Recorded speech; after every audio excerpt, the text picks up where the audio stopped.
오늘은 어린이날이고 총회에서 지정한 어린이 주일입니다. 그리고 이제 이번 달은 막 이 가정의 날이 상당히 많죠. 이번 주 5월 8일은 어버이날, 그리고 또 5월 15일은 서성의 날, 5월 21일은 두 사람이 하나가 된다고 하는 부부의 날입니다. 그야말로 5월은 이제 가정의 달이다, 이렇게 볼 수가 있겠습니다.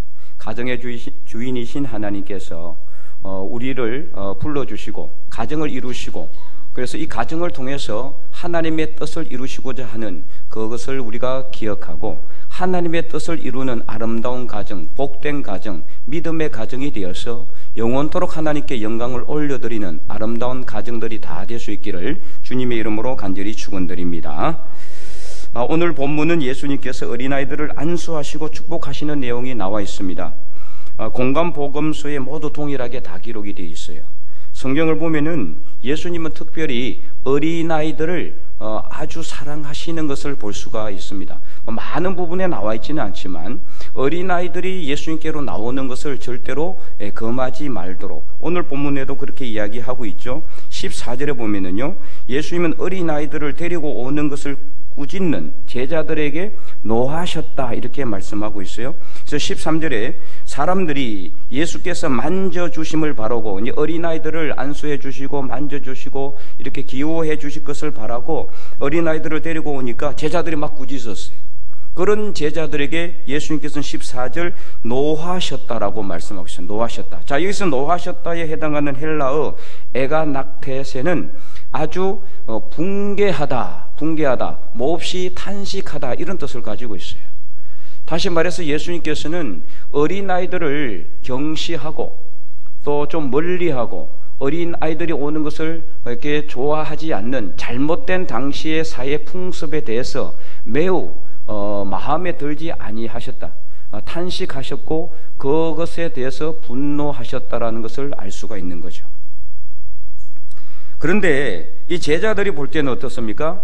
어린아이들이 지금 예수님이 계신 곳으로 막 오고 어린아이들이 와서 그러면 조용히 앉아서 뭐 하는 것을 보고 있는 게 아니잖아요. 어린아이들이 오면 어떻습니까? 울고 떠들고 뛰어다니고 소란스럽고 막 야단법석이 일어날 수 있기 때문에 통제가 안 돼요.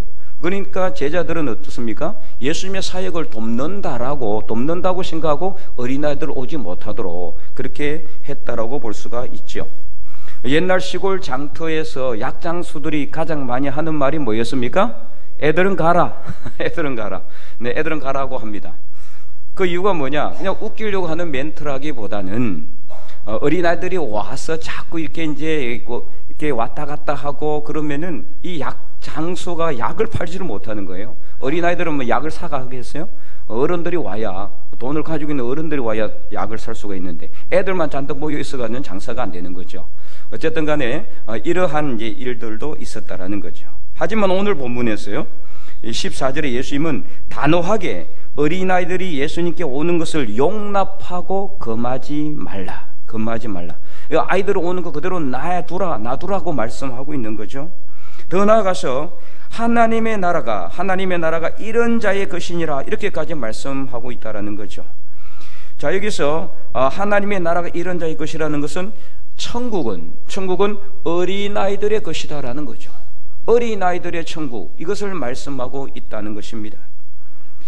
이 말씀의 뜻은 15절을 보면 조금 더 쉽게 이해할 수가 있어요. 자, 15절을 보니까 이렇게 기록되어 있죠. 내가 진실로 너에게 이르노니 누구든지 하나님의 나라를 어린아이와 같이 받들지 않는 자는 결탄코 그곳에 들어가지 못하리라, 이렇게 말씀하셨어요.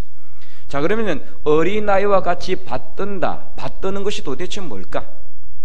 자, 이 받들다에 해당하는 헬라어 덱세타이라는 것은 수용적으로 받아들인다라는 뜻을 가지고 있어요.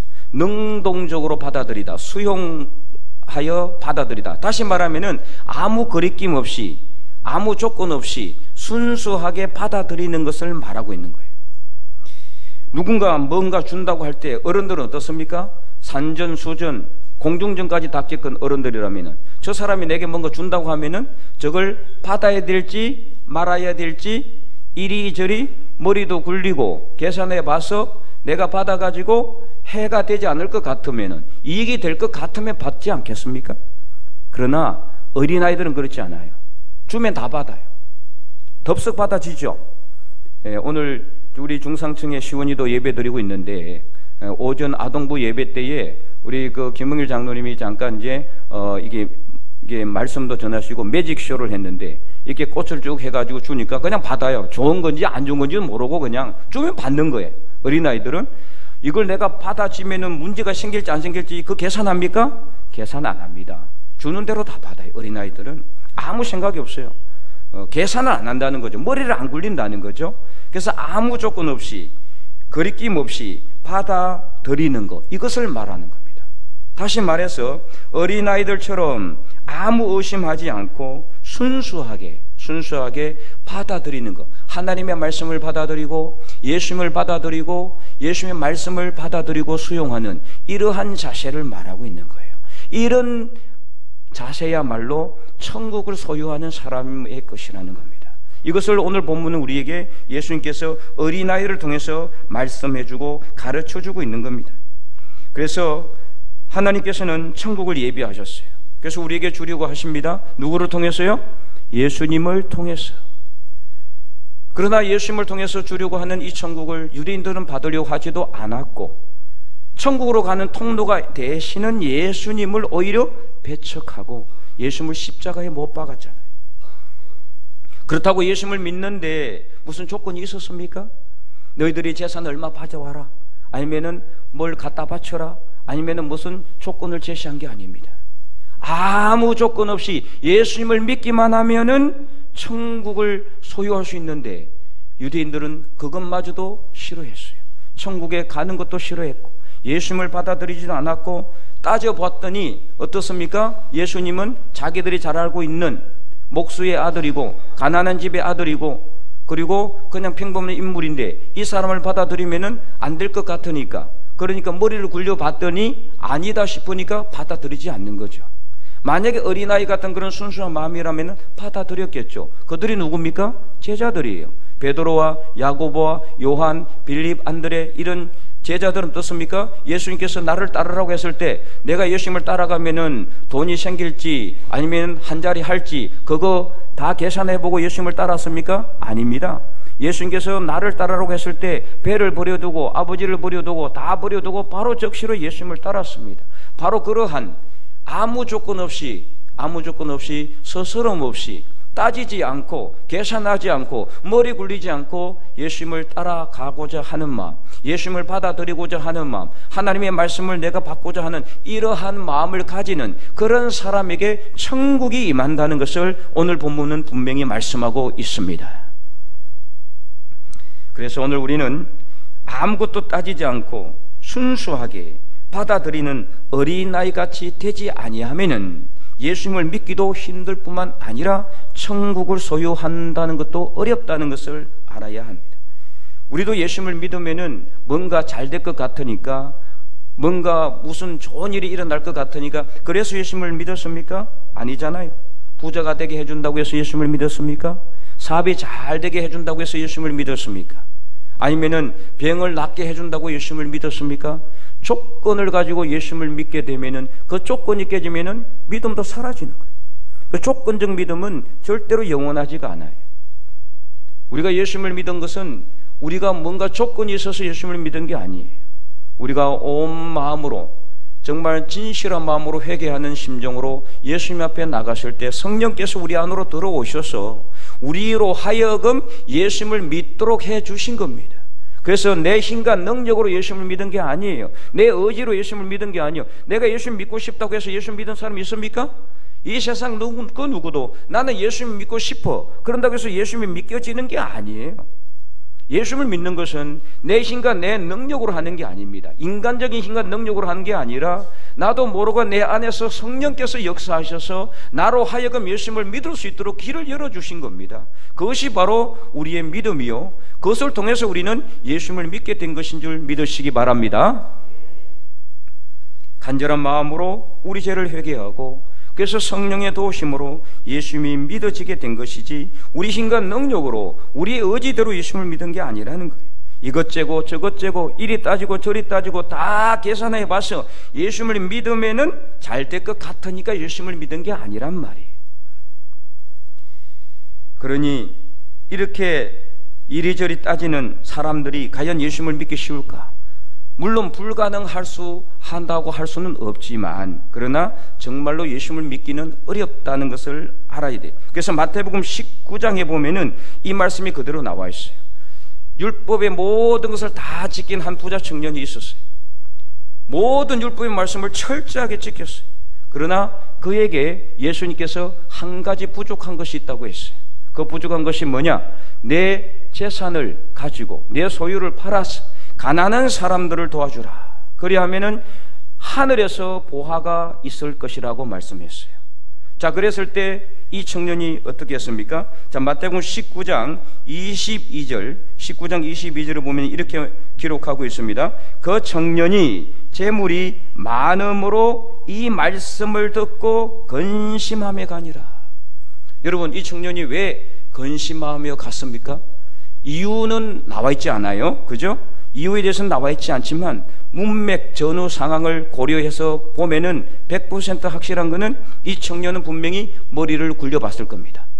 자, 내가 내 소유를 다 팔아가지고 재산을 팔아서 가난한 자는 다 나눠주고 나면 나는 빈털터리가 되는데, 나는 아무것도 없는데 하늘에서 보화가 있다? 뭔가 떨어지는 게 있는 것도 아니고 무슨 금덩이가 떨어지는 것도 아닌 것 같은데 안 되겠다. 계산을 해본 거예요. 머리 굴려본 거죠. 이리저리 따져본 거죠. 그러니까 손해될 것 같으니까 어땠습니까? 결국에는 근심하여 떠나간 거예요. 아무것도 따지지 않고 받아들이는 순수한 어린아이 같은 마음이 아니라 이것저것 따지고 안 될 것 같으니까 결국에는 어떻습니까? 근심하며 예수님의 말씀을 수용하지 못하고 받아들이지 못하고 떠나가게 된 겁니다. 그는 율법은 지켰지만은 그러나 천국은 소유하지 못한 겁니다. 이거 얼마나 어리석은 일이에요. 율법을 다 지키지 못한다 할지라도 더 중요한 게 뭡니까? 천국을 소유해야 되는 거죠. 천국에 들어가야 될 거 아닙니까? 그래서 이 청년이 근심함에 떠나가고 바로 난 직후에 예수님께서 하신 말씀이 마태복음 19장 24절 말씀, 이렇게 말씀하고 있어요. 다시 너희에게 말하노니 낙타가 바늘기로 들어가는 것이 부자가 하나님의 나라에 들어가는 것보다 쉬우니라. 여러분, 부자가 하나님의 나라에 들어가는 것보다 낙타가 바늘기로 들어가는 것이 쉽다는 말은 무슨 뜻일까요? 부자가 하늘나라에 들어가는 것이 불가능한 것은 아니지만, 불가능한 것은 아니지만 매우 어렵다는 것을 말하고 있는 거예요. 현실적으로 어렵다는 것을 말하는 거예요. 그 말은 무슨 뜻이에요? 여기서 말하는 부자는, 그러면 여러분, 부자라고 다 그러면 천국에 못 들어갑니까? 부자 중에서도 이렇게 선한 일을 한 사람 많아요. 하나님의 말씀을 잘 받아들이고 자기 재산을 다 이렇게 나눠주고 이렇게 하는 분들도 많이 있습니다. 그래서 말하는 부자는 어떤 부자냐? 자기 것만 고집하고 이리저리 따지고 머리 굴리고, 그래서 자기 것을 하나도 내놓으려고 하지도 않고 그렇게 고집센, 그래서 전혀 남의 것을 수용하지 못하고 남의 말을 받아들이지 못하는 그런 사람을 의미하는 거예요. 여러분, 어떤 사람입니까? 이런 어리석은 부자입니까? 아니면은 정말 여러분들이 어린아이같이 순수한 마음으로 따지지 아니하고 하나님의 말씀을 받아들이는 마음의 부자입니까? 여러분들이 다 말씀의 부자들이 될 수 있기를 간절히 소망합니다. 이상을 통해서 오늘 본문이 우리에게 주는 교훈은요, 어린아이처럼 순수하게 예수님을 받아들이고자 하는 마음을 열어야 성령께서 우리 마음으로 들어오셔서 우리로 하여금 예수님을 믿도록 할 뿐만 아니라 우리로 하여금 천국을 소유할 수 있게 해준다라는 것입니다. 우리 교회도 어린아이들이 교회에 오는 것을 금하지 않도록 부모님과 함께 예배드릴 수 있도록 저렇게 중상층에 모자 예배실을 만들어놨어요. 어린아이들이 엄마와 함께 교회에 나오는 길을 열어놨던 것. 아동부 예배실에도 지금 예배 영상이 다 나가고 있어요. 아까 장로님도 기도하셨지만은 지금 아동부 예배실은 이 예배 영상이 그대로 나가요. 그래서 아동부 아이들이 거기서 뛰어놀기도 하고 부모님과 함께 예배드릴 수 있도록 그렇게 모든 것을 다 준비해 놨다라는 거죠. 그런데 제가 이 오전에 10시쯤에 출근을 해서 10시 전후에 제가 목양실에 옵니다. 아동부 예배는 9시에서 한 10시 정도 끝나요. 그래서 10시 정도의 목양실에 앉아 있으면은 바로 위가, 목양실 바로 위가 어딜까요? 아동부 예배실이에요. 네. 그리고 또 오후에 점심을 먹고 나서 오후 예배 들어가기까지 이제 목양실에 앉아 있으면 또 바로 위는 아동부 예배실. 그 2시간에 좀 시끄러울 수가 있어요. 시끄러울까요? 안 시끄러울까요? 아주 시끄러워. 이 말이 발음이 잘 안 되는 얘기입니다. 오늘따라 너무 시끄럽더라고. 내가 이 설교를 준비했는데, 이 설교를 준비해서 내가 10시쯤에 딱 목양실에 앉아가지고 말씀을 묵상하고 있는데, 오늘따라 왜 이렇게 쿵쾅거리는지 몰라요. 위에서 다른 데는 이렇게 쿵쾅거리지 않아요. 오늘은 뭐가 쾅쾅거려요. 그냥 야, 내가 이 말씀을 준비한 걸 하나님이 아시고 나를 시험하시나, 이런 생각이 드는데, 그래, 이 소리도 정말 하나님에게 주시는 아름다운 소리다. 그런 생각이 들었어요.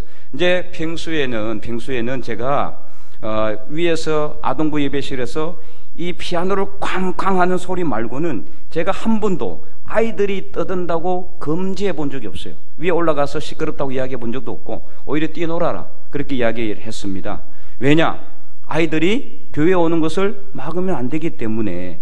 물론 제가 그 자리에 앉아가지고 그 시간에 오전 예배에 들어가기 전에 1시간 정도, 그리고 오후 예배 들어가기 전 1시간 반 정도 목양실에 앉아서 말씀도 묵상하고요. 그리고 또 오시는 분들, 교인들을 또 면담하기도 하고 상담하기도 하고, 때로는 또 교육도 하기도 합니다.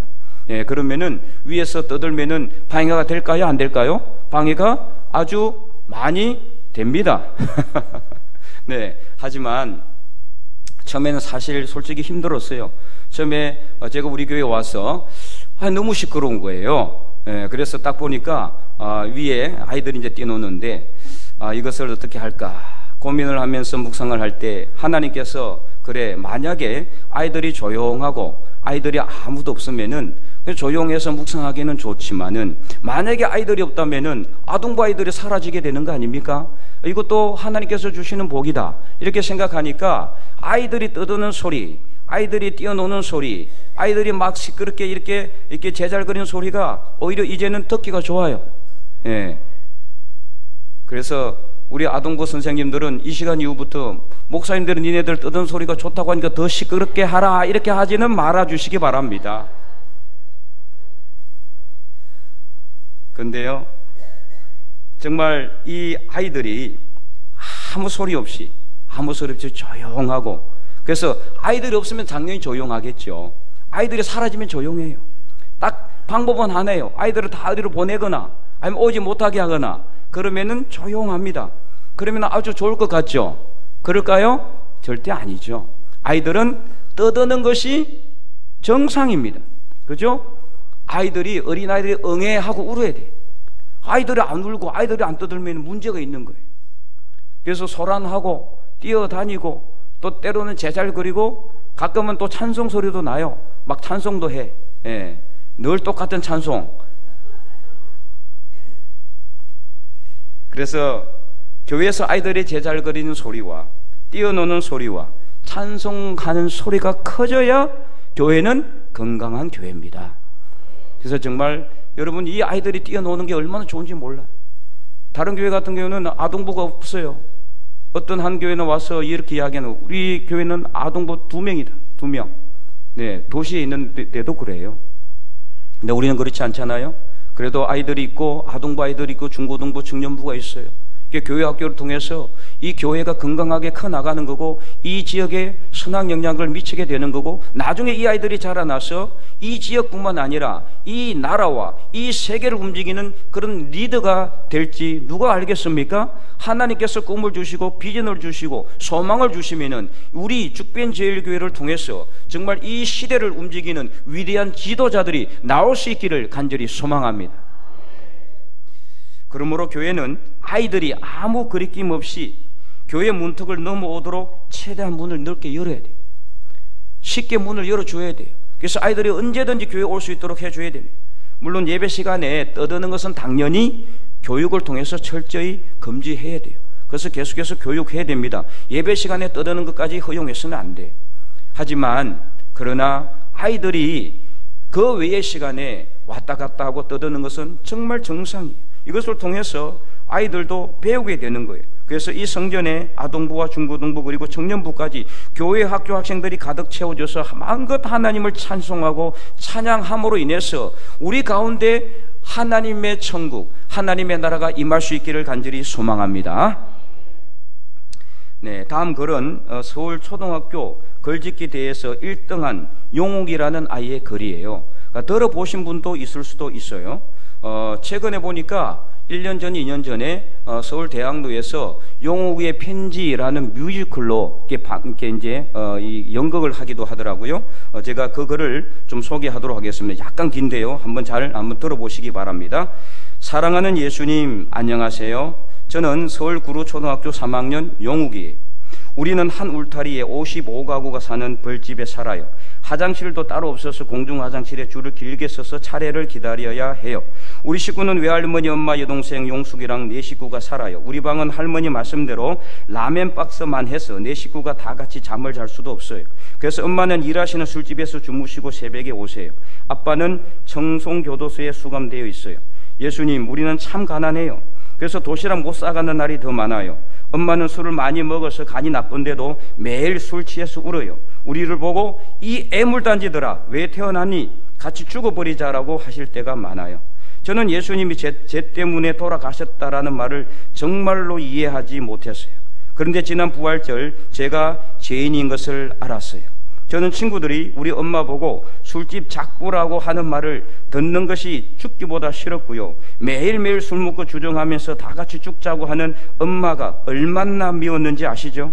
그래서 지난 부활절에 저는 엄마 미워했던 거 용서해 주세요라고 예수님께 기도했는데 예수님께서 십자가에 피 흘리는 모습으로 용우가 내가 너를 용서한다 라고 말씀하시는 것 같아서 저는 그만 와락 울음을 터뜨리고 말았어요. 그날 교회에서 찐 계란 2개를 부활절 선물로 주시기에 집에 갖고 와서 할머니와 어머니에게 드리면서 생전 처음으로 전도를 했어요. 예수님을 믿으면 구원을 받는다고요? 몸이 아파서 누워 계시는 엄마는 화를 내시면서 구원만 받아서 사냐? 하시면서 집 주인이 전세금 50만 원에 월세 3만 원을 더 올려달라고 하는데 예수님이 구원만 말고 50만 원만 주시면 네가 예수를 믿지 말라고 해도 믿겠다 하지 않겠어요? 저는 엄마가 예수님을 믿겠다는 말에 신이 나서 기도한 거 아시지요? 학교 갔다 집에 올 때 몰래 교회 가서 기도했잖아요. 근데 마침 어린이날 기념 글짓기 대회가 덕수궁에서 있다면서 우리 담임 선생님께서 저를 뽑아 보내주셨어요. 저는 청송에 계신 아버지도 어린이날에는 예전에 행복하게 살던 것들을 분명히 그리워하시고 계실 테니 엄마도 술 취하지 말고 희망을 갖고 살아주면 좋겠다고 썼어요. 예수님, 그날 제가 1등 상을 타고 얼마나 기뻐했는지 아시지요? 그날 엄마는 너무 몸이 아파서 술도 못 드시고 울지도 못하셨어요. 그런데 그날 저녁에 뜻밖의 손님이 찾아오셨어요. 글짓기 심사위원장을 맡으신 할아버지 동화작가 선생님이 물어물어 저희 집에 찾아오신 거예요. 할아버지는 엄마에게 똑똑한 아들 두었으니 힘을 내라고 위로해 주셨어요. 그 할아버지는 자신이 지으신 동화책 5권을 놓고 돌아가셨어요. 저는 밤늦게까지 할아버지께서 지으신 동화책을 읽다가 깜짝 놀랐어요. 그것은 다름이 아니라 책갈피에서 흰 봉투 하나가 떨어지는 것이 아니겠어요? 여러분이 생전 처음 보는 수표였어요. 엄마에게 보여드렸더니 엄마도 깜짝 놀라면서 세상에 이럴 수가, 이렇게 고마운 분이 계시다니 말씀하시다가 눈물을 흘리셨어요. 저는 할아버지께서 오셨지만 사실은 예수님께서 주신 거라고 생각하고 있는데 엄마도 그런 내 마음을 아셨는지 용우가 예수님이 구원만 주신 것이 아니라 50만 원도 주셨구나 라고 말씀하시면서 펑펑 우셨어요. 할머니도 우시고 저도 감사의 눈물이 나왔어요. 동생 용숙이도 괜히 따라 울면서 오빠 그럼 우리 안 쫓겨나고 여기서 계속 사는 거야? 라고 말했어요. 근데 너무도 신기한 일이 주일날 또 벌어졌어요. 엄마가 주일날 교회 가겠다고 화장을 10개 하시는 것이었어요. 예배 참석하신 엄마가 얼마나 우셨는지 2눈이 솔방울만 해가지고 집에 오셨더라고요. 고마우신 예수님, 참 좋으신 예수님 감사합니다. 할아버지께서 사랑으로 주신 수표는 제가 커서 꼭 갚을게요. 그러니까 제가 어른이 될 때까지 동아 할아버지께서 건강하게 사시도록 예수님이 돌봐주세요. 이것만은 꼭 약속해 주세요. 예수님, 너무나 좋으신 예수님, 이 세상에서 최고의 예수님을 용욱이가 찬미합니다. 예수님 사랑합니다. 용욱이 올림. 아멘. 네, 어떻습니까 여러분? 이 용욱이라는 아이의 마음, 이런 마음이 바로 아무것도 따지지 않고 어린아이같이 받들지 않고는 이 말씀에 해당하는 거예요. 정말 아무것도 따지지 않고 얼마나 순수한 마음이에요. 엄마 미워했던 거 그거 예수님께 회개하잖아요. 엄마 미워했던 거 용서해 주세요. 그랬더니 예수님께서 내가 너를 용서한다라는 그 마음이 들어서 울음을 터뜨리고 그때부터 기적이 일어나는 거예요. 기적이. 그래서 정확하게 50만 원을 하나님께서 동화작가 할아버지를 통해서 주시고, 그래서 전세금을 내게 하시고, 그래서 어머니가 더 큰 기적은 뭡니까? 어머니가 주일날 교회 가서 눈이 솔방울 만에 왔다는 것은 회개의 눈물을 흘리셨겠죠. 그 이후의 글은 우리가 읽어보지 않아도 다 알 수가 있을 것 같아요. 정말 천국은 이런 아이들의 것이라는 예수님의 말씀과 너무나 잘 맞는 것 같아요. 그러므로 사랑하는 성도 여러분, 오늘 어린이 주일을 맞이해서 어린 아이들 같이 순수하게 있는 모습 그대로 하나님의 말씀을 받아서 말씀대로 행하는 삶을 살아갈 수 있기를 간절히 소망합니다. 특별히 우리 주변의 어린 아이들을 사랑의 마음으로 대할 수 있기를 바라요. 귀찮다고 멀리 하거나 그러지 마시고, 떠든다고 막 나무라지 마시고, 방해된다고 멀리 하거나 그러지 마시고, 어린아이들을 먼저 나무라기보다는 항상 어린아이들을 내가 넓은 마음을 가지고 받아들일 수 있는 그런 자세가 되어 있어야 돼요. 그래서 아이들을 내가 언제든지 받아들일 수 있는 넓은 마음을 가진, 바다같이 넓은 마음을 가진 넉넉한 그런 어른들이 될 수 있기를 간절히 소망합니다. 지역마다 또 교회마다 이 어린이들이 사라지는 이 요즘 시대에 정말 어린아이들은 너무나 귀해요. 아동부가 교회마다 사라지고 문을 닫고 아이들이 안 나오고 있어요. 나올 아이들도 없어요. 출산율이 너무 떨어져 가지고 지역마다 아이들이 사라지고 있는 이 시대에 우리 교회는 그래도 아이들이 여기저기 뛰어다니고 소리 지르고, 그래 형아한테 또 맞아가지고 울기도 하고, 이런 게 정말 얼마나 감사한지 몰라요. 이렇게 해서 상하 질서도 배우고 교회도 적응도 하고 교회가 즐거워지게 되는 거예요. 그래서 늘 교회를 사랑하게 되고, 이런 아이들이 커서 나중에 목사가 되고 영적 지도자도 되고 국회의원도 되고 대통령도 되게 되는 겁니다. 그렇기 때문에 우리는 어린아이들이 가까이 오는 거 금지해서는 안 돼요. 항상 가까이 올 수 있도록 늘 마음의 문을 열어놔야 돼요. 교회 문도 열고 우리 마음 문도 열고, 그래서 우리도 어린아이같이 순수한 마음으로 하나님의 말씀을 받아들이고 예수님을 우리 마음속에 받아들여서 우리 마음 안에 먼저 천국이 임하는 저와 여러분의 삶이 될 수 있기를 간절히 소망합니다. 그래서 죽어서 부활한 후에 들어가는 천국만이 아니라 어린아이같이 순수한 마음으로 우리 삶 속에 천국을 누리고 천국을 소유하는 하나님의 거룩한 백성들이 다 될 수 있기를 주님의 이름으로 간절히 축원드립니다.